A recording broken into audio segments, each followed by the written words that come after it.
Sir? सुन पा रहे हो? हाँ ठीक है। हाँ सर, आप सुनाई दे रहा है। लिखना, एक कुछ प्रॉब्लम है। 2 masses 5 kg and 10 kg are placed. 2 masses 5 kg and 10 kg are placed at a separation of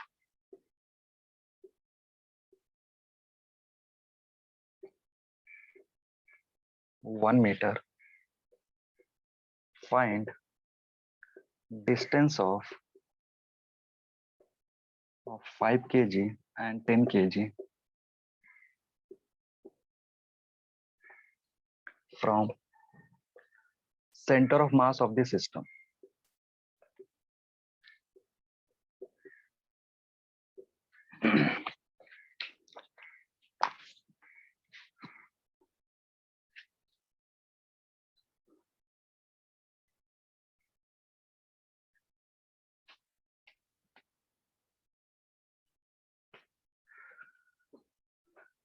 Two masses 5 kg and 10 kg are placed at a separation of 1 meter. Find distance of 5 kg and 10 kg from the center of mass of the system.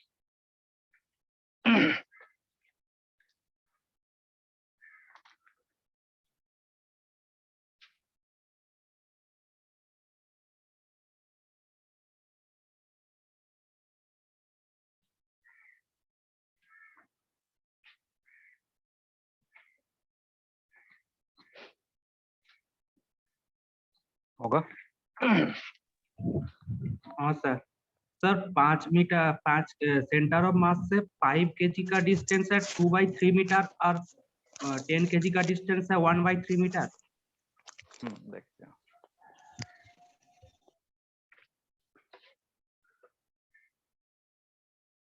Yes sir, यही आया है।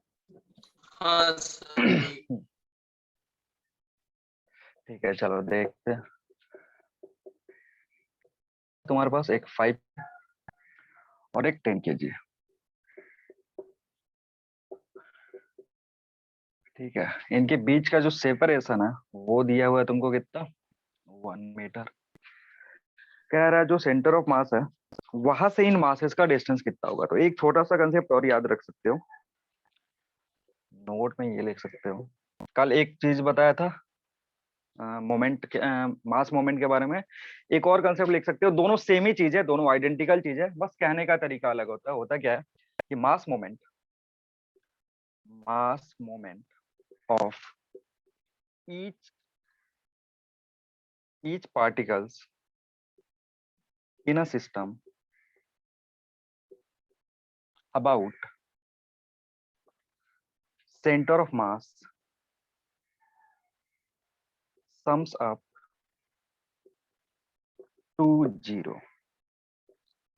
Mass moment of each particles in a system about center of mass sums up to 0.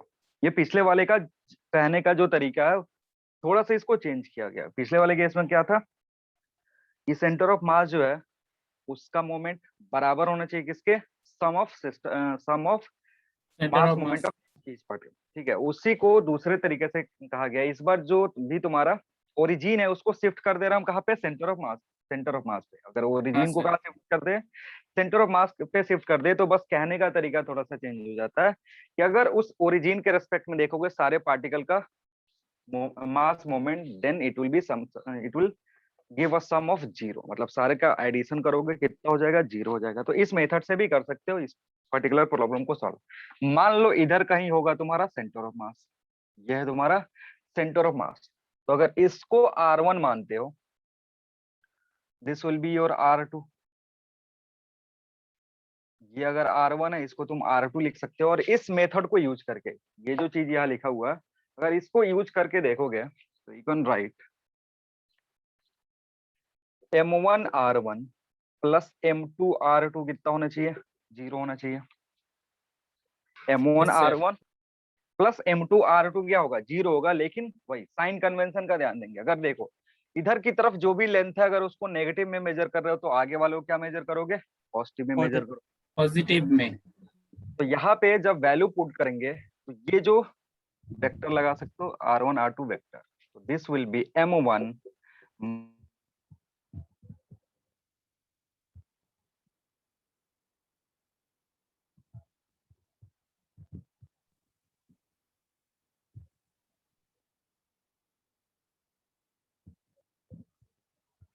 Sir आपका video रुक गया। Sir आपका आपका video video अटक freeze गया। कर गया है।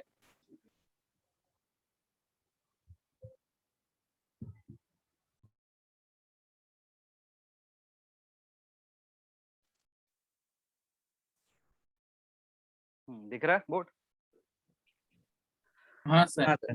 तो ये चीज समझ में आया ना, क्या कर रहे हैं, साइन कन्वेंशन के यूज कर रहे हैं जिसके चलते यहाँ माइनस आ गया। वैल्यू रख दो, इसको लिख सकते हो 5, ये जो वैल्यू है इसको -R1। अगर कोई इसको लिखना चाहे R2 R1 के फॉर्म में तो लिख सकते हो कि नहीं लिख सकते हो। अगर R2 को लिखना है हाँ सर। तो R2 की वैल्यू कितनी होगी, 1 माइनस दिस, 1 माइनस दिस, तो दिस विल बी M2 या 1 प्लस R1 हो जाएगा। 1 प्लस होगा या माइनस होगा, वन हाँ सर माइनस। माइनस ही होगा, माइनस ही होगा। माइनस होगा, ठीक है, माइनस हाँ, R1 वेक्टर ये के लिए बराबर। माइनस होता है। Yes sir. अब तो मैंने वेक्टर वाला काम कर दिया है ना, बस मैग्नीट्यूड लिखना है, तो मैग्नीट्यूड मैग्नीट्यूड लिखेंगे बस। अब इसको सिंप्लीफाई करोगे, यहाँ से R1 आ जाएगा, R1 आने के बाद तुम R2 कैलकुलेट कर सकते हो इजीली। तो ये दोनों कंसेप्ट दिमाग में रखना है, दोनों के यूज से डिफरेंट डिफरेंट प्रॉब्लम तुमसे पूछ सकता है, सॉल्व कर लोगे वहां से इजीली। अब यहाँ पे इसको दूसरे तरीके से भी कर सकते थे कि इस मास के अबाउट तुम सेंटर ऑफ मास निकालते और सेंटर ऑफ मास निकाल करके बता देते कि ये वैल्यू होगी, इतना डिस्टेंस R1 है, और 1 में से घटा लेते वो दूसरी वैल्यू अपने आप निकल जाती है। ठीक है, हो गया। हाँ सर। चलो एक और सवाल करेंगे, लिखना। थ्री masses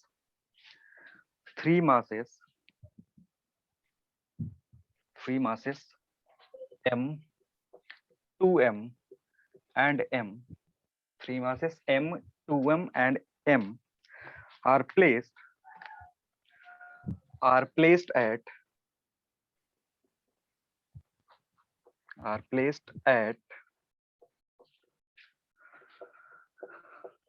2A, 0, 0, 2 है, 0, A कर दो, and -2A, 0 respectively. Then find COM of given system of particles.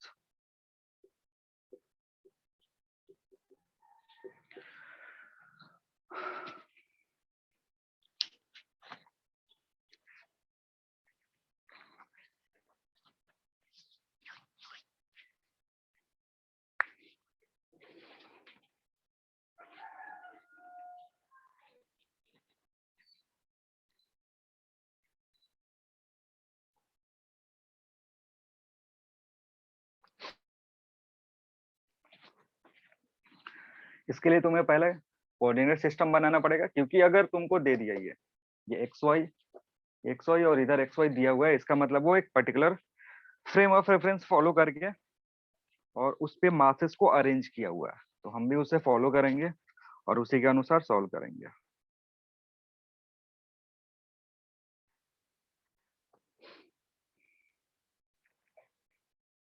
Sir 0,A। 0,A आ रहा, चलो देखते हैं एक का आंसर 0,A। और किसी कुछ आया?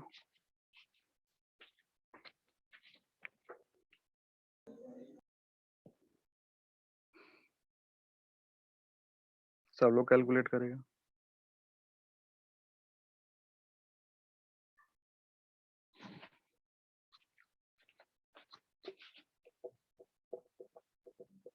देखो इसके लिए क्या करना होगा, इधर x इधर y, सर 0,A।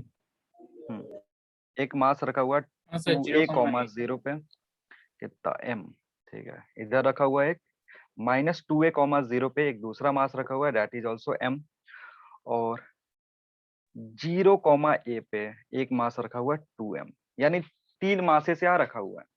मतलब अगर तुम्हें xcm चाहिए, xcm कैलकुलेट करने के लिए क्या फॉर्मूला होगा, m1x1 plus m2x2 plus m3x3 divided by by total mass.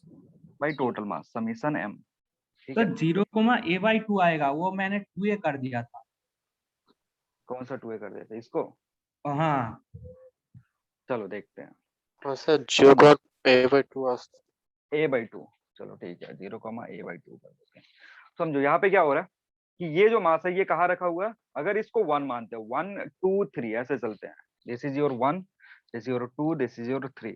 x1 की जो वैल्यू होगी यहाँ पे कितनी होगी, -2, ठीक है ना, -2 है, और हाँ इसके लिए यस कितना सर, होगा, +2 है। तो ये दोनों वैल्यू यस अपने आप सर। कैंसिल आउट कर देंगे। अगर इसका देखोगे तो ये और ये एक दूसरे को कैंसिल आउट कर देंगे, क्योंकि ये पॉजिटिव है, ये सॉरी ये नेगेटिव है और ये पॉजिटिव है, मासेस आइडेंटिकल है, तो इधर का काम खत्म। सीधे हमारे पास कितना बचा, एक ही मास बचा, that is 2m into a divided by, sorry 2m into 0, 2m into 0 divided by 4m अगर करोगे तो वैल्यू कितना जाएगा, 0।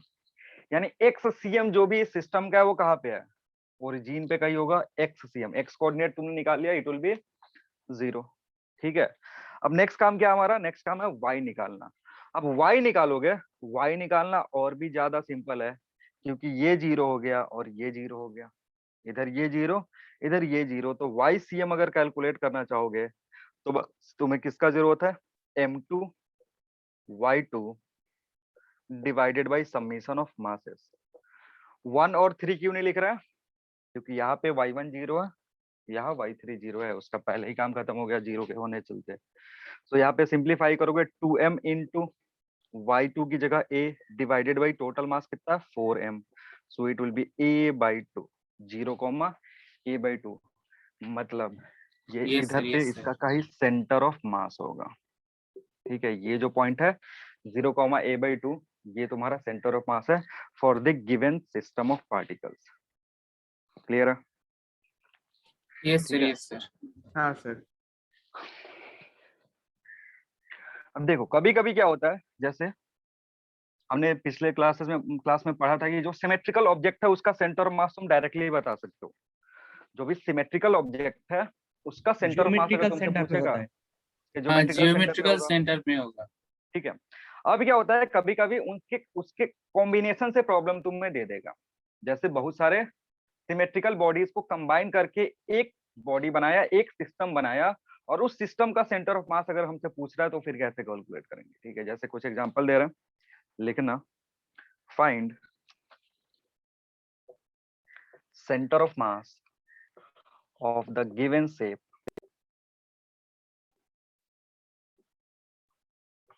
Of the given shapes. 2 example दे दे रहा हूँ।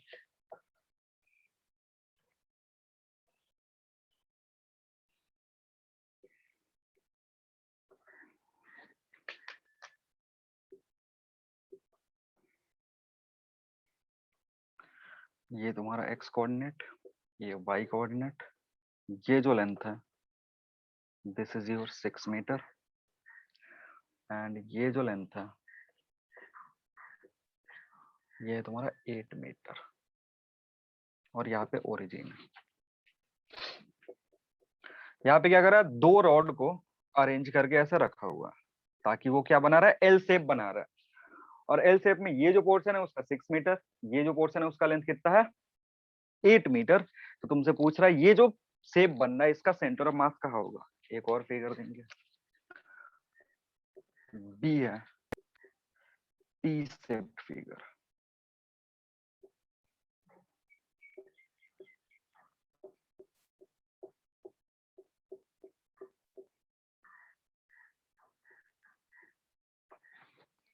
इसका जो ओरिजिन दिया हुआ है यहाँ पे दिया है O, ये तुम्हारा x axis,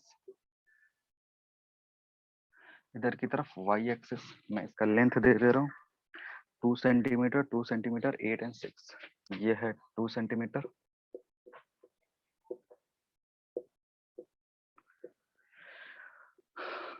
this is your 6 centimetre, again this is 2 centimeter and this is 8 centimeter.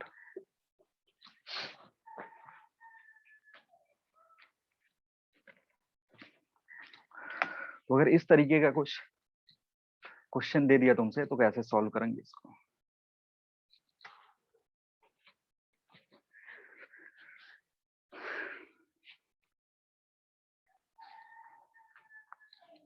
और अगर कुछ मेंशन नहीं कराया गया तो हम मान के चलेंगे mass is uniformly distributed over the system. Mass का जो डिस्ट्रीब्यूशन है वो कैसा है? यूनिफॉर्म है।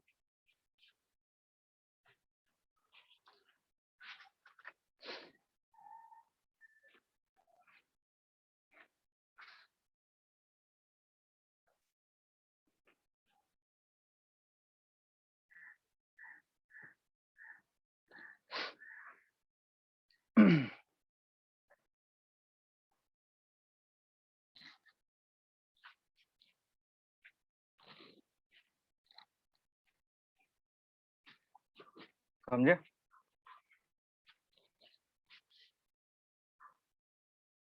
चलो एक बताते हैं कैसे करना, दूसरा वाला खुद से करना। समझो क्या करना होता है। जैसे इस ये जो भी बॉडी दिया हुआ है इसको दो पार्ट में डिवाइड कर सकते हो। ये दो रॉड है, ऐसा कर सकते हैं।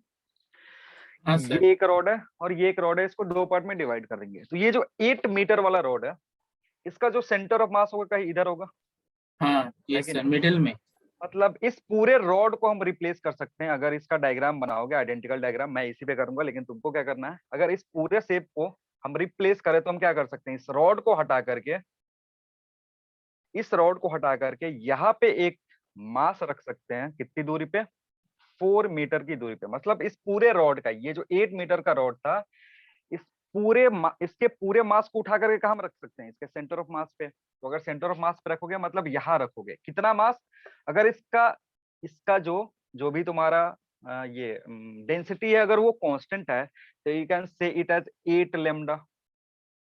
कह सकते हो 8 लैम्डा क्या है? तुम्हारा मास है। किसका? ये जो पूरा रॉड है ना, इस पूरे रॉड का मास हमने कहा उठा करके रख दिया यहाँ।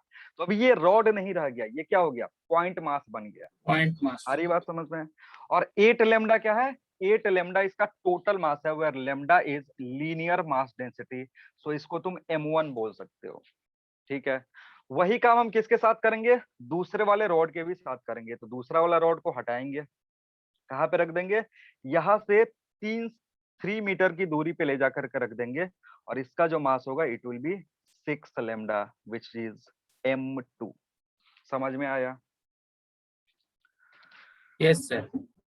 क्या कर रहे हैं समझ में आ रहा है? इस रॉड को रिप्लेस करके हमने क्या कर दिया? एक मास रख दिया। कहाँ पे? इस रॉड के सेंटर ऑफ मास पे, जिसका मास m1। इस 6 मीटर को उठा करके, 6 मीटर के रॉड को उठा करके यहाँ पे एक मास रख दिया। कितना दूरी पे? ओरिजिन से 3 मीटर दूरी पे, क्योंकि यही पे इसका सेंटर ऑफ मास होगा। और इसका मास m2 will be 6 lambda. Lambda जो तुमने माना है वो अल्टीमेटली कैंसिल आउट हो जाएगा, उसके लिए परेशान नहीं होना। तो अगर तुमको XCM निकालना होगा, यहाँ से XCM अगर कैलकुलेट करोगे तो देख लो फॉर्मूला क्या होता है? m1x1 plus m2x2 divided by summation of mass. यही होगा। m1 कितना? 8 लैम्डा। x1 की वैल्यू बताओ कितनी है? What is x1? 4 मीटर। 0 होगा। जीरो। x1 जीरो है। Zero zero. हाँ जीरो है ना, क्योंकि ये कहाँ पे है? इसके बराबर है। y एक्सिस पे। y एक्सिस पे x की वैल्यू 0 हो जाती है, तो ये तो ऐसे ही 0 हो गया। बचा कौन? ये बचा m2। कितना है? 6 लैम्डा है। और x2 की वैल्यू जो होगी वो कितनी रखेंगे? 3 रखेंगे। 3 रखेंगे। तो x2 जब रखेंगे तो क्या रखेंगे? 3। So it will B 6 lambda into 3 divided by total mass कितना है? 8 लैम्डा इधर, 6 लैम्डा इधर, 8 लैम्डा इधर और 6 लैम्डा इधर, means it will B 14 lambda. तो लैम्डा लैम्डा कैंसिल आउट हो जाएगा। बचेगा क्या तुम्हारे पास? बचेगा यहाँ से 9/7 मीटर। मतलब XCM की जो वैल्यू होगी वो कितनी होगी? 9/7 मीटर होगा। ठीक है ना, O के रेस्पेक्ट में। सिमिलरली यहाँ से तुम y1 कैलकुलेट कर, YCM कैलकुलेट कर सकते हो। तुम्हें पता है ये फॉर्मूला यूज करके फिर क्या कैलकुलेट करोगे? YCM कैलकुलेट करोगे। वहां से तुम्हें क्या मिलेगा, XCM यहाँ कैलकुलेट कर लिया, YCM कैलकुलेट कर लिया, यानी तुमको कंप्लीट इंफॉर्मेशन मिल गया। ये जो Yes, सिस्टम sir. यहाँ पे मैंने दिया था उसका सेंटर ऑफ मास कहाँ होगा, समझ में आ रहा है।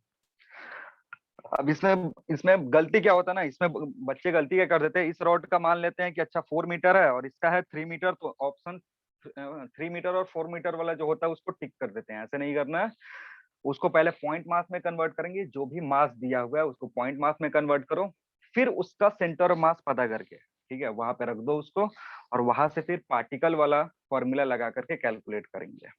क्लियर है, आ रही बात समझ में। हाँ सर। इसी तरीके से बी को भी कर सकते हैं। जो बी दिया हुआ, इसका ओरिजिन के रेस्पेक्ट में ये जो नीचे वाला पोर्शन है इसको एक रॉड बना दो, ऊपर वाला जो पोर्शन है उसको एक रॉड बना दो। तो इस रॉड का सेंटर ऑफ मास कहाँ होगा, इधर कहीं, कितनी दूरी पे, 3 सेंटीमीटर दूरी पे, ठीक है। और चूंकि इसका अगर एरिया देखोगे, यहाँ पे ये थिकनेस दिया हुआ ना, तो अब यहाँ पे एरिया के रेस्पेक्ट में देखेंगे, थिकनेस कितना है, 2 सेंटीमीटर था, 2 इंटू 6 करो कितना आएगा, इट विल बी 12, यानी जो इसका 12। मास रखेंगे, हाँ मास जो रखेंगे, how much will be the mass, it will B 12 lambda. क्या रख दोगे, 12 लैम्डा रख दोगे। 12 लैम्डा क्यों लिख रहा है, क्योंकि यहाँ पे एरिया दिख रहा है तुमको, पहले क्या था, एरिया रॉड के था, अभी क्या रेस्पेक्ट है, में। अभी प्लेट है, इसलिए 12 लैम्डा लिखेंगे। दिस कैन बी योर मास 1। अब बात करते हैं इस वाले का, ये मास 2 हो सकता है, इसका जो सेंटर ऑफ मास होगा यहाँ पे कहीं होगा, ठीक है ना, इसका जो सेंटर ऑफ मास होगा कहाँ होगा, इधर कहीं होगा। ओरिजिन के रेस्पेक्ट में कितनी दूरी पे रखा हुआ है, ओरिजिन के रेस्पेक्ट में इसको हमने कितनी दूरी पे रखा हुआ है, सोच के बताओ। तो सेंटर ऑफ मास है दूसरे बॉडी का, वो ओरिजिन के रेस्पेक्ट में कितना डिस्टेंस सर पे रखा हुआ है, 6 मीटर 7 6 है या 7, हाँ ध्यान से देख लो, 6 है या 7 7 है, मीटर होगा। 8 मीटर 7 होगा, है। 8। चलो मैं बताता हूँ, ये डिस्टेंस 6 था तुम्हारा, हाँ ये डिस्टेंस 6 हाँ, सेंटीमीटर था, और ये इसके हाफ में, इसका जो सेंटर ऑफ 2 मास के होगा हाफ कहाँ में होगा, होगा।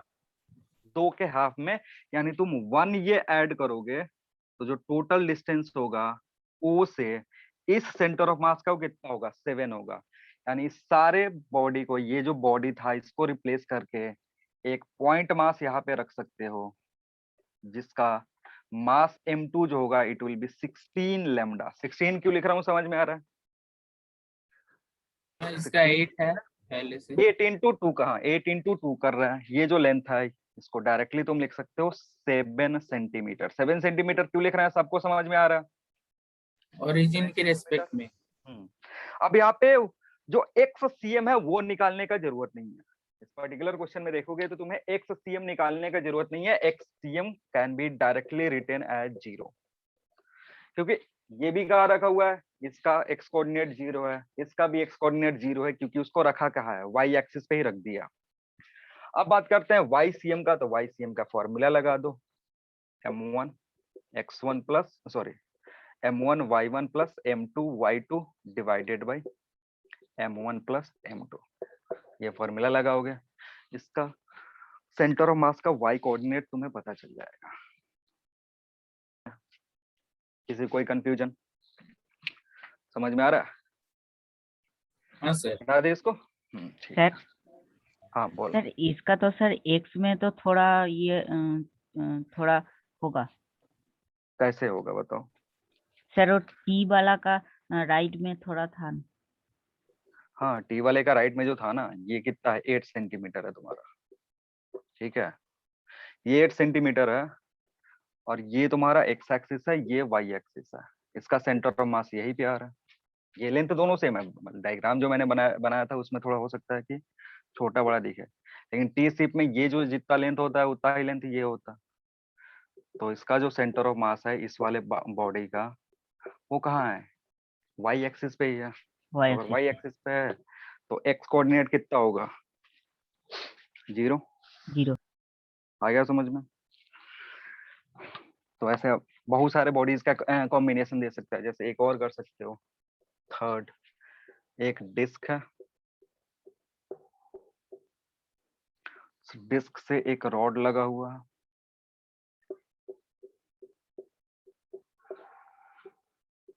रॉड 4r लेंथ है, मास m, इसका मास 2m, इसका जो रेडियस है वो r दिया हुआ। This is your x axis, this is your y axis. तो तुम्हें पता क्या करना है, वही क्वेश्चन सेम है, find centre of mass of the system. ये डिस्क है और ये तुम्हारा रॉड है।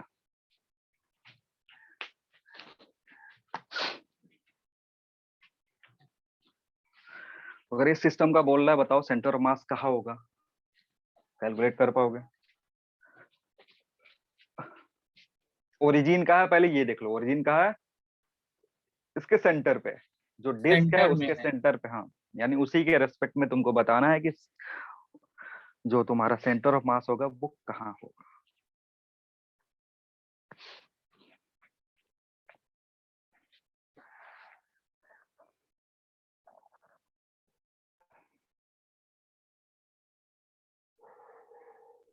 सर वो M2M क्या है?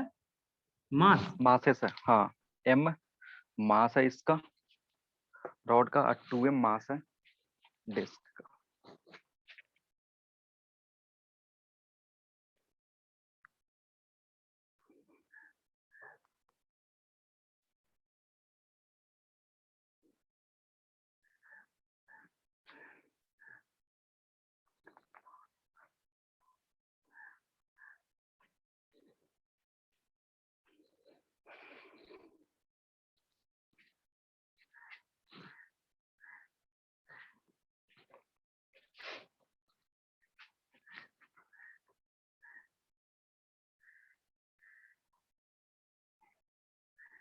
होगा?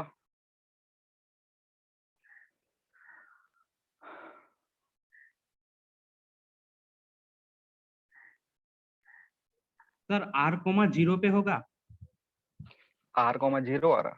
चलो r,0 देखते हैं। सेम वही कंसेप्ट है, इस पूरे रॉड को हटा कर कहाँ रख सकते हो, इसको सेंटर पे रख सकते हो। इसका सेंटर मतलब इस पूरे रॉड को हटा दिया और इसको कहाँ रख दिया, यहाँ पे रख दिया, जो कि ओरिजिन से कितनी दूरी पे होगा? Sir 3r। ओरिजिन से कितनी दूरी पे होगा? ये तुम्हारा 2r और ये तुम्हारा r, यानी 3r डिस्टेंस होगा। ओरिजिन से ये जो मास तुमने रखा हुआ है उसका डिस्टेंस कितना होगा? 3r होगा। समझ में आ रहा है? ठीक है ना? सिमिलरली इस डिस्क को हटा करके इसके सेंटर ऑफ मास पे रखोगे, यानी ये सर ओरिजिन पे ही जीरो चला गया। जीरो में ही होगा। हाँ, ये कहाँ चला गया?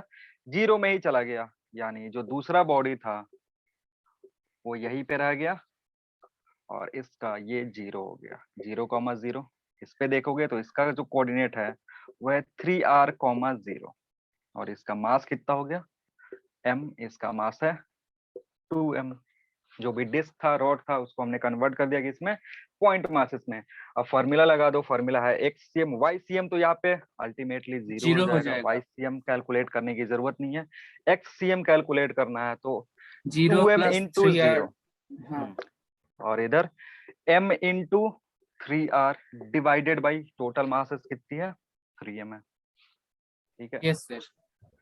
तो ऊपर नीचे देखोगे 3m कैंसिल आउट हो जाएगा। सो XCM की जो वैल्यू होगी it will B r।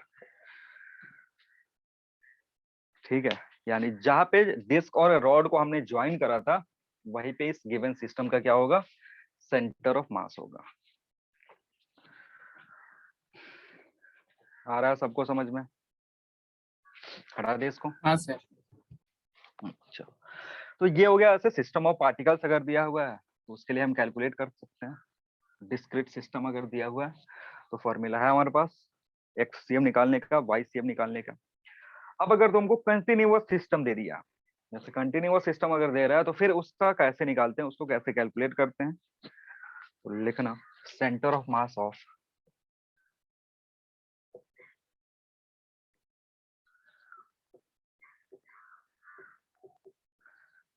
Continuous system.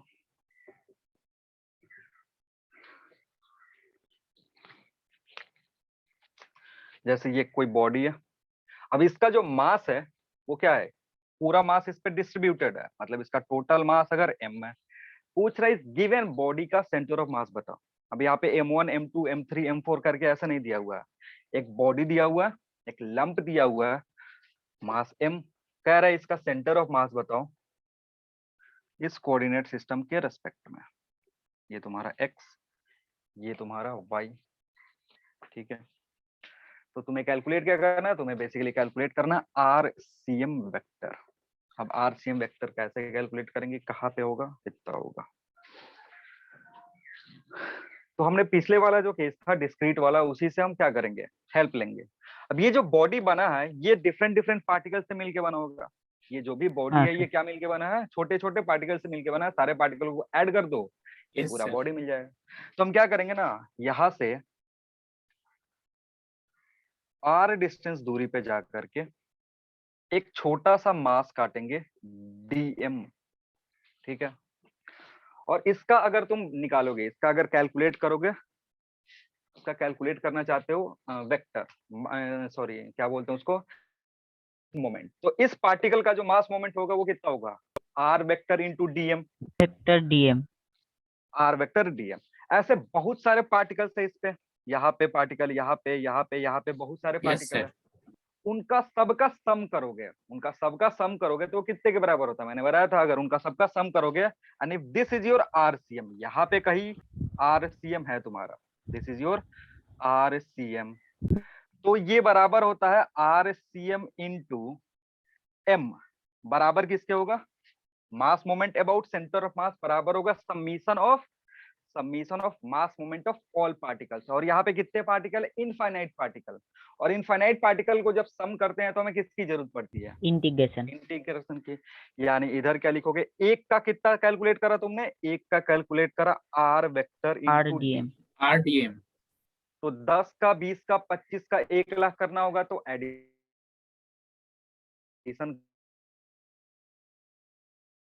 का करे, कंटिन्यूअस क्वांटिटेशन लगाना पड़ता है। यानी जो तुम्हारा RCM होगा, r vector CM, it will B 1/m integration r vector into dm, है कि नहीं। चाहे m क्या था, टोटल मास है, और ये r वेक्टर dm कैलकुलेट करके एक एलिमेंट का निकालेंगे, फिर उस एलिमेंट का कैलकुलेट करने के बाद हम पूरे सिस्टम का सेंटर ऑफ मास कहाँ होगा, इंटीग्रेट करके वो बता सकते हैं। आ रही बात समझ में, ये तुम्हारा सेंटर ऑफ मास है। अब यहाँ में इसमें ये जो r वेक्टर है इसमें तीनों कंपोनेंट है, x component, y component, z component. अगर तीनों कंपोनेंट तुमको चाहिए तो इसको ब्रेक कर दो। सो अगर x कंपोनेंट चाहिए सो XCM जो होगा it will be what, integration 1/m x dm। ये तुमको क्या दे देगा, x कोऑर्डिनेट देगा।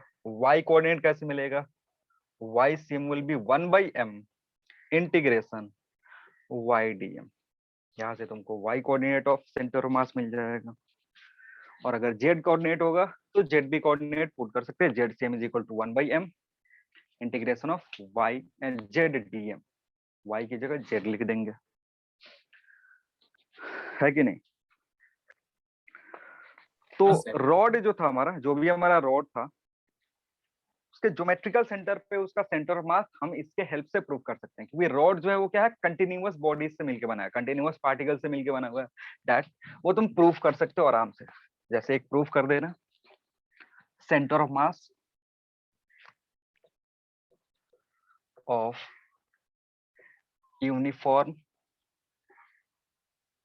uniformly distributed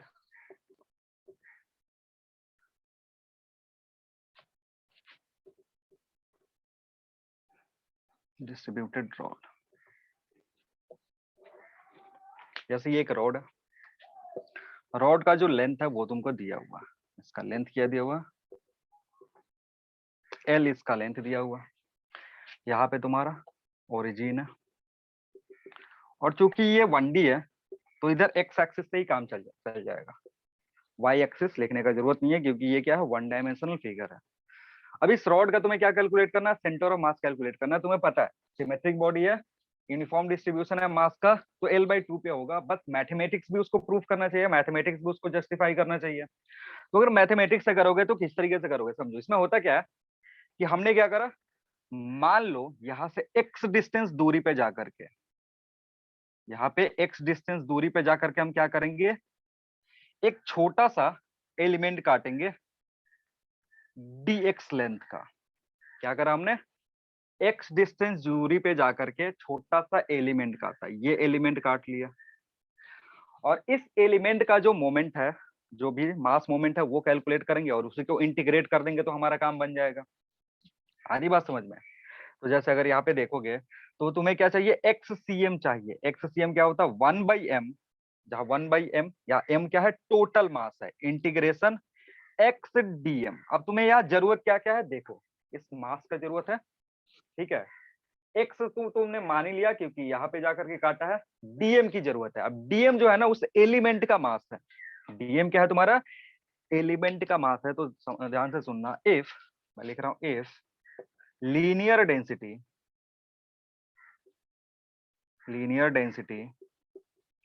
is lambda, then m will be how much, lambda into l।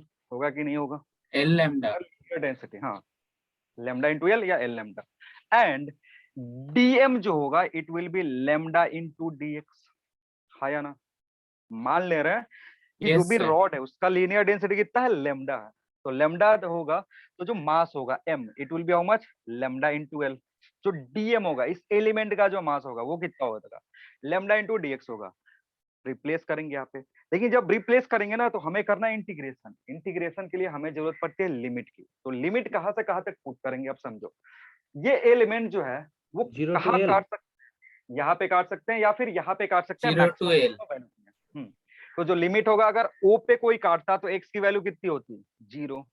यहाँ पे जीरो अगर कोई ये लिमिट काटता तो x की वैल्यू कितनी होती है, L L। होती। यानी जब हम इसको इंटीग्रेट करेंगे तो क्या रखेंगे, 1/λ into l integration 0 to l x, यहाँ पे क्या रखेंगे, lambda into dx। dm की जगह क्या कर दिया, lambda into dx कर दिया। समझ में आ रहा है। अब इसको सिंप्लीफाई करोगे हाँ सर। तुम्हें क्या दिख जाएगा, L/2 दिख जाएगा। यानी ये जो XCM है कितना, लेमडा बाहर करोगे तो लेमडा लेमडा कैंसिल, नीचे बचा L। इंटीग्रेशन इधर x dx का इंटीग्रेशन कितना होगा, बताओ, x X dx का square by integration 2। x square by 2। तो x स्क्वायर बाय 2 0 से लेकर के L, एक बार 0 रखोगे एक बार L रखोगे, तो L रखा तो L स्क्वायर बाय 2, 0 रखा 0, यानी 1/L into L square by 2 क्या देगा, L/2। यानी जो रॉड का सेंटर ऑफ मास है वो कहाँ पे है, L/2 पे है। कब, when its density is constant, या फिर मास का जो डिस्ट्रीब्यूशन है वो यूनिफॉर्म है, उसका सेंटर ऑफ मास कहाँ होगा। ऐसे ही तुम रिंग के लिए प्रूफ कर सकते हो, you can proof for the disc, जो स्फीयर है उसके लिए भी प्रूफ कर सकते हो, ठीक है। सबका जो सेंटर, अगर सिमेट्रिक मास डिस्ट्रीब्यूशन है तो उनका जो सेंटर ऑफ मास आएगा that will come on their centre, geometric centre, ठीक है। आ रही बात समझ में। हाँ सर। तो ये तो हमने कैलकुलेट करा जब रॉड यूनिफॉर्म डेंसिटी का था, तब यूनिफॉर्म डेंसिटी का नहीं हो, यानी उसका डेंसिटी अगर वेरी करे, ठीक है, तो कैसे कैलकुलेट करेंगे, मेथड एग्जैक्टली सेम रहेगा, ठीक है। हमें चेंज क्या करना होगा, हल्का सा मॉडिफाई करके सिंप्लीफाई करना होगा। तो लिखना a rod of length 5 meter is placed, a rod of length 5 meter is placed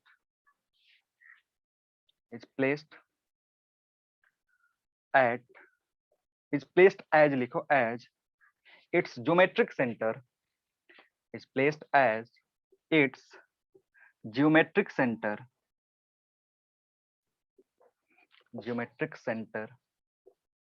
is at origin,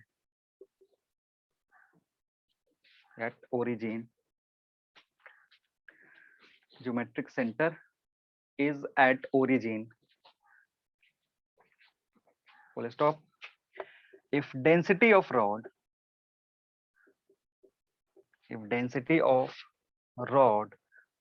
is given as lambda is equal to 2x, if density of rod is given as lambda equals to 2x, then find its center of mass. Then find its center of mass.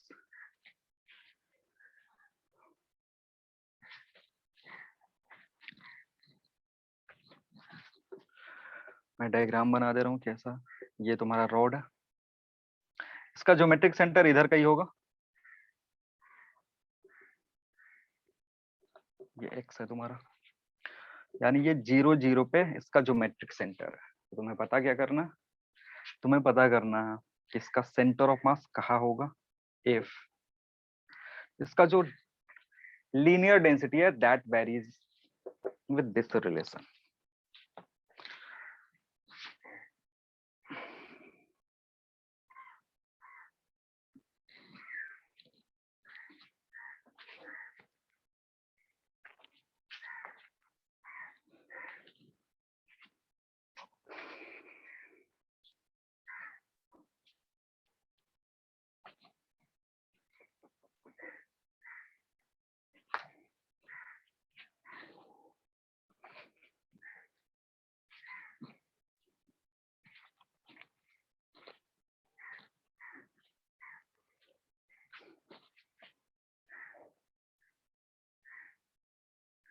सवाल लिख लियो, हटा दे इसको। हाँ sir. समझते हैं। Same वही काम करना हमें। हाँ सर 0 0 हो जाएगा। 0 0 होगा। आंसर कितना होगा इसका? 0 0 आ रहा। हाँ सर। नहीं, 0 0 तब आता ना जब यूनिफॉर्म डिस्ट्रीब्यूशन दिया रहता। 0 0 कब आता? जब सवाल में लिखा रहता कि रॉड जो है उसका डेंसिटी जो है वो यूनिफॉर्म है। यहाँ पे रॉड का जो डेंसिटी है ना वो यूनिफॉर्म नहीं। तुमने कैलकुलेट करा? कैलकुलेट करने पे 0 0 आ रहा। हाँ सर, दोनों को इक्वल पकड़ के कैलकुलेट किया। हाँ, इक्वल पकड़ के कैलकुलेट करा, 0 0 आ गया, वो भी सही हो सकता है। ठीक है, अब देखो यहाँ पे क्या हो रहा है ना, रॉड को हमने ओरिजिन के रेस्पेक्ट में इस तरीके से रखा है कि इधर जा रहे हैं तो भी डेंसिटी इंक्रीज कर रहा है, इधर जा रहे हैं तो भी डेंसिटी इंक्रीज कर रहा है। क्योंकि जो गिवन क्वेश्चन है उसमें देखोगे तो डेंसिटी क्या हो रहा है, density is equal to 5x ऐसे दिया हुआ है। अगर मैं इसी को इधर शिफ्ट कर देता ना तब मे बी 0 0 आंसर नहीं आता, कुछ हो रहा था। ठीक, मतलब मेन जो तुम्हारा काम है वो क्या करना है, हम देखो x डिस्टेंस पे जाकर के इधर dx लेंथ का एलिमेंट काटेंगे और dx लेंथ का जो एलिमेंट काटेंगे तो तुम्हारे पास x cm निकालने का फॉर्मूला ही क्या है, 1/m x dm, यही है। अब यहाँ पे देखो m कैलकुलेट करने के लिए भी तुमको इंटीग्रेशन करना पड़ेगा क्योंकि m जो है m will be integration dm। ऐसे बहुत सारे पार्टिकल का अगर इंटीग्रेशन करोगे that will give what, that will give the total mass.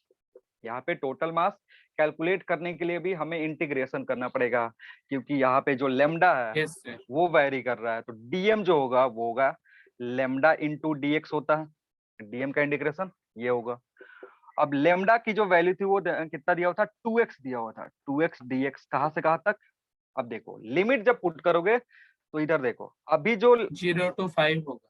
And में नहीं, लिमिट में थोड़ा सा ध्यान नहीं। लिमिट अगर यहाँ पे मैं काटता तो x की वैल्यू क्या लिखता, अगर मैं यहाँ पे एलिमेंट काटता तो x की वैल्यू कितने लिखता। लिमिट पे थोड़ा ध्यान दो। यहाँ पे अगर मैं काटता रहता माइनस 2.5 लिखता। हाँ क्योंकि अभी yes, ओरिजिन का है सेंटर पे है हाँ, तो ये होगा -2.5। इधर कितना होगा 2.5 होगा। तो इस पर जब लिमिट पुट करेंगे ना तो ये होगा -5/2 से लेकर के 5/2 तक। लिमिट हमेशा ध्यान रखते हैं कि एक एक्सट्रीम कहाँ है, वो जो एक्सट्रीम है वो ओरिजिन के रेस्पेक्ट में कितना दूरी पे है। तो ओरिजिन इस बार हमारा यहाँ है ना कि यहाँ है। ठीक है, ओरिजिन अगर यहाँ है तो फिर लिमिट काटेंगे। यहाँ पे अगर एलिमेंट कोई काटता, यहाँ पे अगर कोई एलिमेंट काटता तो उसकी एक्स की वैल्यू कितनी होती, माइनस में पुट करते हैं तो माइनस इतना।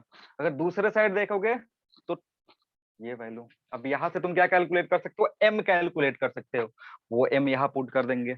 नेक्स्ट चलेंगे यही चीज, इसके लिए भी वही करेंगे, यानी यहाँ पे 1/m integration x into dm की जगह क्या लिखोगे, 2x dx लिखोगे। इसका ध्यान रखना है, क्या लिखोगे, लेमडा इंटू dx था ये जो वैल्यू, अब इसका पुट करा यहाँ पे लिखा, लिमिट अगेन विल बी -5/2 से लेकर के 5/2 तक। नहीं समझ में आ रहा है? हाँ सर समझ गए। ये जो मास आएगा ना उसको यहाँ पुट कर देना, फिर इसको इंटीग्रेट करोगे तो देखो इस बार ये x और ये x मल्टीप्लाई होकर के x स्क्वायर हो गया, तो अब इंटीग्रेशन करोगे तो वो हो जाएगा x⁻³ यहाँ से क्या तुमको निकल के आएगा, यहाँ से x है तो ये x²/2 हो जाएगा, 2 कैंसिल आउट हो जाएगा। तो सिंप्लीफिकेशन में इधर कुछ गलती मत करना, जो भी मेथड है उस लिमिट ध्यान से देखना है तुमको। तो अगर m कैलकुलेट करोगे, m की वैल्यू मैं बता दे रहा हूँ, इट विल बी x, कहाँ से कहाँ तक, सॉरी x² होगा 5/2,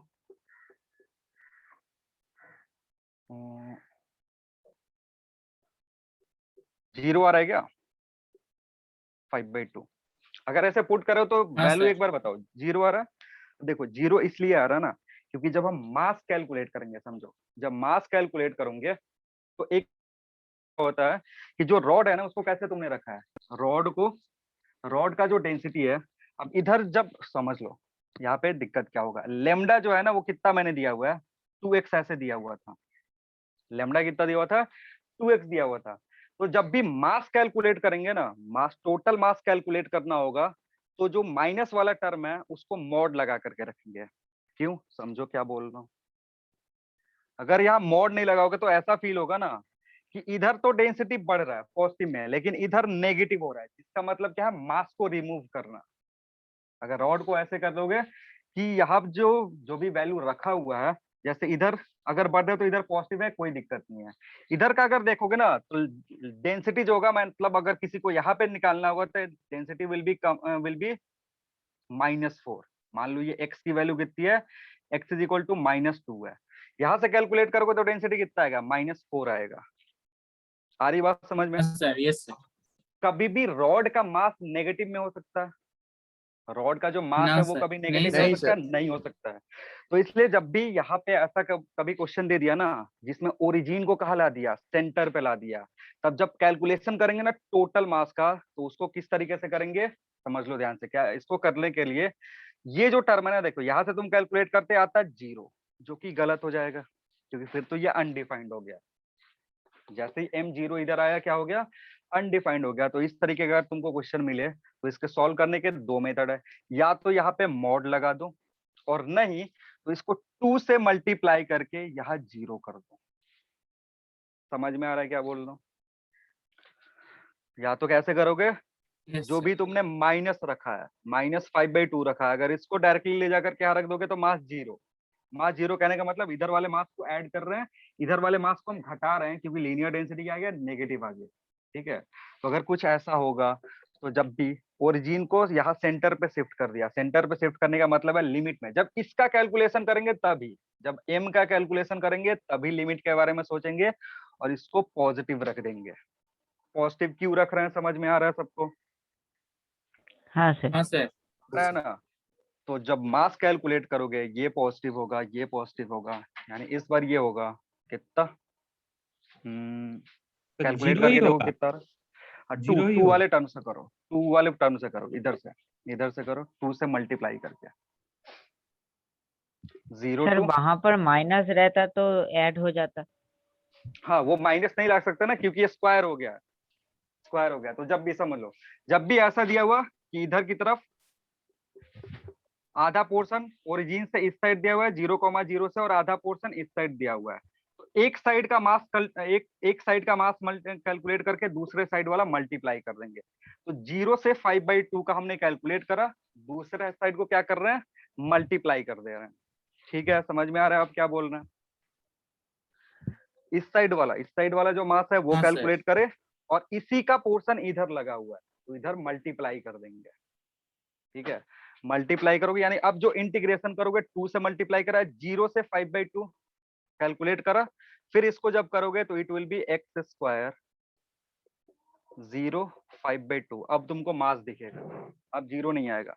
अब जो मास आएगा it will B how much, इधर 2 से मल्टीप्लाइड है, so it will B 2 into 25/4 यानी 25/2 kg इसका मास लिख सकते हो। समझ में आ रहा है? हाँ सर। अब देखो हो हाँ क्या रहा सर। था ना, जो भी गिवन डायग्राम है, अगर उसका ओरिजिन यहाँ पे शिफ्ट कर रहे हो तो जब इधर बढ़ रहे हैं तो भी मास इंक्रीज कर रहा है, कौन से रिलेशन से, 2x वाले रिलेशन से। ठीक है, इधर जब बढ़ रहे हो तो भी मास इंक्रीज कर रहा है, इधर जब बढ़ रहे हो तो भी मास इंक्रीज कर रहा है, कौन से रिलेशन से, 2x वाले रिलेशन से। लेकिन हम जब जब ये मास मोमेंट निकालेंगे वहां पे माइनस और प्लस साइन का ध्यान देंगे, जब मास निकालेंगे तब माइनस और प्लस साइन का ध्यान नहीं देंगे। आ रही बात समझ में क्या बोल रहा हूँ? जब मास निकालेंगे, मास मास मतलब इस रॉड का मास निकालना है, यानी हाँ, yes, कैपिटल sir. एम निकालना है। तो मास वेक्टर क्वांटिटी नहीं होता है, मास तुम्हारा वेक्टर क्वांटिटी नहीं है, तो उसमें -5/2 और 5/2 तक इंटीग्रेट करने की जरूरत नहीं है, एक साइड कर लो, उसमें 2 से मल्टीप्लाई कर दो। लेकिन ये जो XCM जब हम कैलकुलेट करेंगे ना, तो XCM कैलकुलेट किससे होता है, समीशन ऑफ मास मोमेंट है, and that is a vector quantity. तो जब उसका इंटीग्रेशन करेंगे तब साइन का ध्यान देंगे। आ रही बात समझ में? ठीक है, ध्यान रखना है, इसका इंपॉर्टेंट है, ध्यान रखना है कि जब भी मास कैलकुलेट करेंगे, ऐसा अगर ओरिजिन दे दिया तो बहुत सारे बच्चे कंफ्यूजन में रहते हैं कि सर मेरा मास ही 0 आ गया।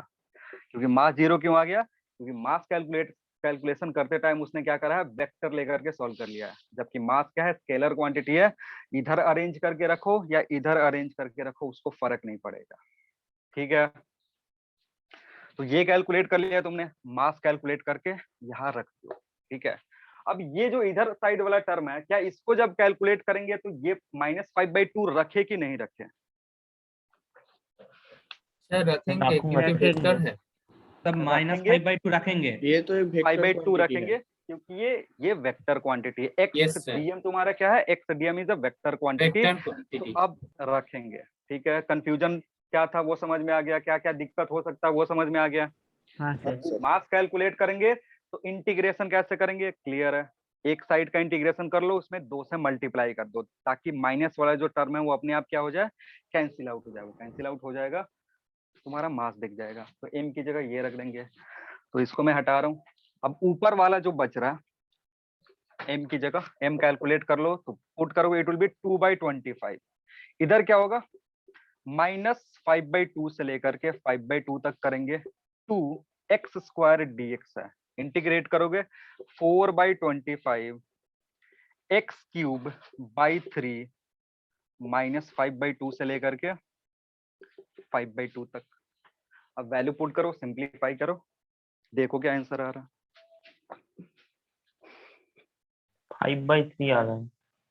5/3 आएगा,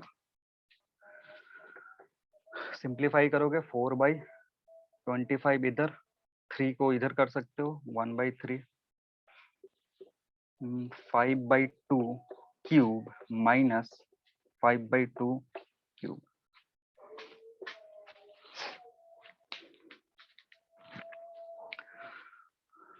मास वाले कैलकुलेशन में कभी गलती मत करना, क्योंकि मास वाले कैलकुलेशन में अगर गलती कर दोगे तो मास 0 आ जाएगा ऐसे क्वेश्चन के लिए, फिर तुम्हारा सवाल गलत हो तब जाएगा। 5/3 आ रहा है। 5/3 आ रहा है सब सिंप्लीफाई करने के बाद। हाँ सर। 5/3 प्लस, हाँ प्लस आ रहा है आंसर तुम्हारा, अगर प्लस में आया यानी ओरिजिन से किधर शिफ्ट है, इधर की तरफ, 5/3। हो गया, हटा दे इसको। हाँ सर। हाँ हाँ सर। सर।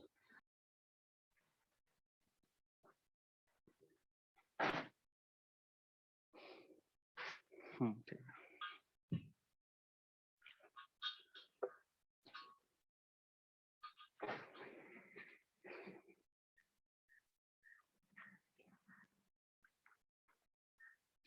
तो जब भी यूनिफॉर्म डिस्ट्रीब्यूशन नहीं दिया हो तो यूनिफॉर्म डिस्ट्रीब्यूशन के लिए जो भी तुम्हारा कंसेप्ट होगा उसको ध्यान देना, यही मेथड अप्लाई करेंगे, एक छोटा सा एलिमेंट काटेंगे, फिर उस एलिमेंट का वेक्टर निकालेंगे, मास वेक्टर वही मास मोमेंट निकालेंगे, फिर इंटीग्रेट कर देंगे प्रॉपर साइन कन्वेंशन के साथ। ठीक है, अब एक और तरीके का यहाँ पे सवाल पूछता है, कभी कभी क्या करता है कि किसी पर्टिकुलर बॉडी से, जैसे स्क्वायर हो गया या फिर रेक्टेंगल हो गया, डिस्क हो गया, उससे कुछ पोर्शन रिमूव कर देता है। तो अगर रिमूव कर देगा, फिर उस केस में अगर तुमसे पूछ रहा है कि what is the centre of mass of the given system, तो कैसे कैलकुलेट करेंगे? तो इसको नोट में करके लिखो।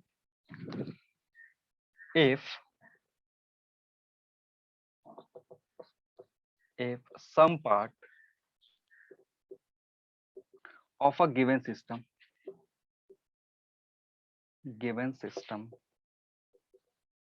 is removed, then center of mass is given as, कुछ पार्ट रिमूव कर दिया, जैसे ये स्क्वायर था, ये स्क्वायर था, इतना पोर्शन हमने काट के निकाल लिया, मतलब अभी तुम्हारे पास क्या बचा? बस इतना बचा। या ये तुम्हारा डिस्क था, डिस्क से इतना पोर्शन हमने काट के निकाल लिया, यानी ये बचा तुम्हारे पास। तो अगर बोल रहा है इसका सेंटर ऑफ मास निकालो, इसका सेंटर ऑफ मास निकालो, तो क्या फॉर्मूला यूज करेंगे? फॉर्मूला वही सिंपल ही है, इसमें थोड़ा सा चेंज करना होता है कि जो तुम्हारा RCM होगा, it will B M1R1 minus M2R2 divided by M1 minus M2।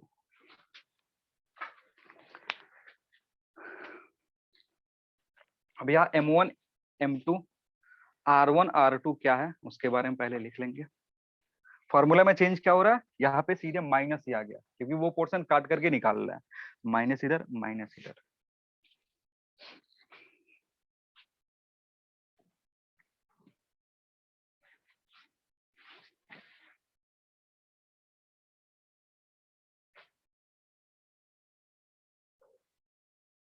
हो गया। अब जो M1 M2 है उसका पहले मतलब समझ लो। M1 का क्या मतलब होता है? Mass of complete system. M1 क्या है तुम्हारा? वो मास है जब सिस्टम कंप्लीट था, मतलब रिमूव करने से पहले जो मास होगा ना, वो है वो। M1 क्या है तुम्हारा? M1 है जैसे ये पूरा डिस्क था, कंप्लीट था, उस केस में जो मास था वो। जैसे अगर ये स्क्वायर पूरा कंप्लीट होता तब उसका मास कितना होता? That is M1। आ रही बात समझ में क्या बोल रहा हूँ? अभी जो मास है वो नहीं है M1। M1 क्या है? जब सिस्टम कंप्लीट था, उसमें से वो पोर्शन रिमूव नहीं करा गया था, तब उसका मास कितना था? दैट इज M1, वो M1 है। M2 क्या है? Mass of removed portion, mass of removed portion, जो भी तुमने रिमूव करा, मतलब ये अगर काट के निकाला है तो कितना मास बाहर आया होगा, ये यहाँ से काट के निकाला तो कितना मास बाहर आया होगा? M2 आएगा। ठीक है।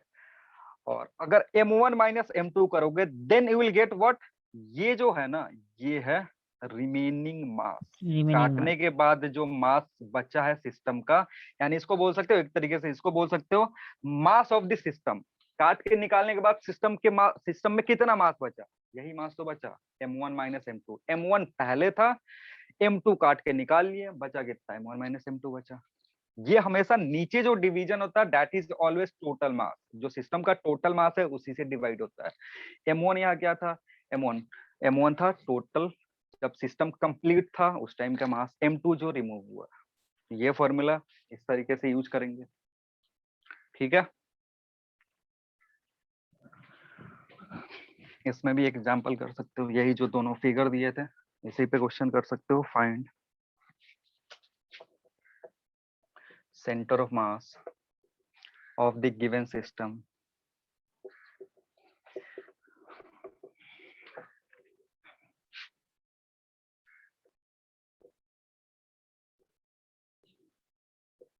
this is your x y 0, 0। यहां से हमने क्या करा? उसको काट के निकाल दिया। इसका जो रेडियस है दिस इज r/2। ये जो टोटल रेडियस है दिस इज r। ये करो, एक होमवर्क दे दूंगा। मतलब जो तुम्हारा मास प्रेजेंट है वो किधर है, इधर की तरफ है। ये पोर्शन हमने काट के निकाल दिया, मास इधर बचा हुआ।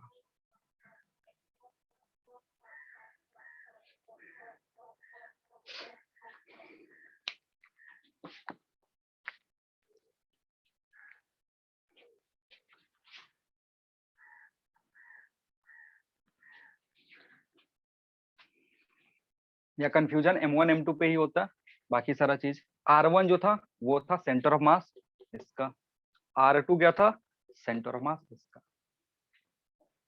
R1 था centre of mass of complete object, sorry R1 था centre of mass of complete object, R2 था centre of mass of removed object, जो उसमें R1 R2 लिखा हुआ था।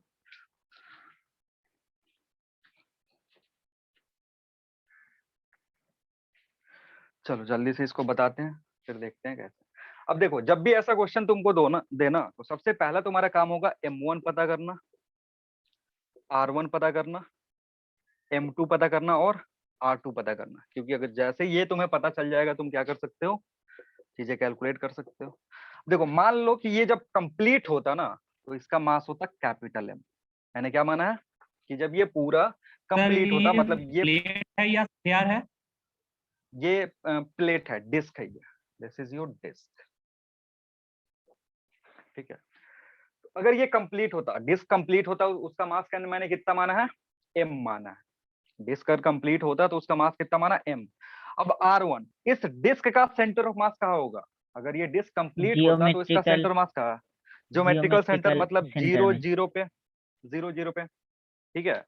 अब बात करते हैं M2। M2 कितना होगा, M2 है रिमूव पोर्शन। अब तुमने कितना पोर्शन रिमूव करा है मास का, वो कैसे निकालेंगे। अब देखो, जैसे यहाँ से देखोगे ना, तो ये एक कैसा सरफेस है, जो भी डिस्ट्रीब्यूशन है मास का, जो डिस्ट्रीब्यूशन वो कैसा है, स्फेरिकल, ये सुपरफिशियल है, मतलब हाँ सरफेस डेंसिटी। यहाँ पे तुमको क्या चाहिए, सरफेस डेंसिटी से M2 निकल जाएगा। अब देखो, अगर कंप्लीट का एरिया देखोगे, कंप्लीट सिस्टम जो होता, अगर उसका एरिया देखोगे A1, तो कितना होता, पाई R स्क्वायर होता। और अगर तुम देखते A2, जो रिमूव पोर्शन है, उसका एरिया कितना होगा, पाई इंटू R/2 स्क्वायर, यानी 1/4 पाई R स्क्वायर। ये यानी जो तुमने रिमूव करा मास, वो कितना होगा, M/4 के बराबर होगा। क्योंकि इनिशियल एरिया कितना था, टोटल एरिया था पाई R स्क्वायर, उसमें से तुमने ये एरिया रिमूव किया, जो कितना लेके गया, 1/4 पाई R स्क्वायर एरिया लेके चला गया। तो अगर टोटल मास M था, तो इस एरिया को रिमूव करने के चलते कितना मास बाहर जाएगा, M/4 बाहर जाएगा, है कि नहीं। ये हाँ सर। M/4 कैसे आ रहा है, समझ में आ रहा है सबको। Yes sir. और अगर ये M/4 बाहर चला गया, अब हमें क्या चाहिए, R2 चाहिए। R2 इसका सेंटर कहाँ होगा, जो रिमूव्ड पोर्शन है उसका सेंटर उसके R ज्योमेट्रिकल पे, सेंटर पे होगा। R0 पे। ध्यान से देखो, कहाँ होगा, R/2 पे होगा। ये ओरिजिन है, यहाँ हाँ, पर का डिस्टेंस, R/2 यहाँ से 0। यहाँ R/2, यानी R/2 0 पे होगा। अब सारी चीजें तुमको पता है, वैल्यू पुट करोगे आ जाएगा। तो इसको अगर सिंप्लीफाई करोगे, R/10 पे होगा, R/10, 0 माइनस R/10 आ रहा है, R/10, 0 माइनस R/10। माइनस आएगा, ठीक है। तो सिंप्लीफाई करोगे, XCM अगर निकालना चाहते हो तो YCM तो 0 होगा, XCM निकालोगे तो it will B M into 0 minus M/4 into R/2 divided by M minus M/4। इसको सिंप्लीफाई करोगे तो इधर आएगा minus MR/8 divided by 3M/4, 3M/4, ठीक है। M कैंसिल आउट हो जाएगा, 4 से 2 टाइम्स में ये जाएगा, 2 टाइम्स। सिंप्लीफाई करोगे it will B minus R/6। हाँ सर, क्या तुम R/6 मैंने नीचे वाला पोर्शन प्लस कर दिया था। प्लस कर दिया, हाँ गलती करे, क्या करना है, माइनस करना है। तो कितना होगा, माइनस R/6। XCM हो गया।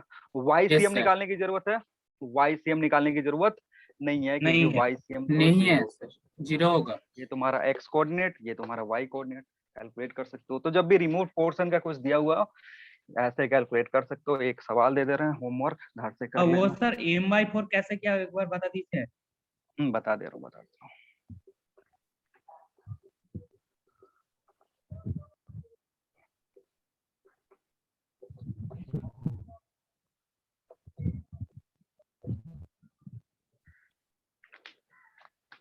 ये जल्दी से लिख लो, उसको मैं एक्सप्लेन कर दे रहा हूँ एक बार।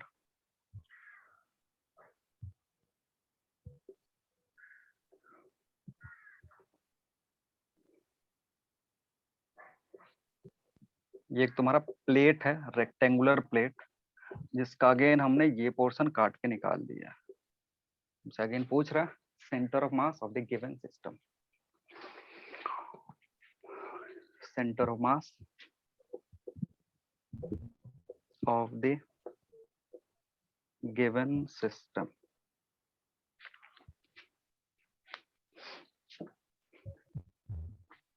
ये छाप लो, जो मास वाला कंफ्यूजन था मैं उसको अभी दूर कर देता हूँ कि मास कैसे क्यों आ रहा है।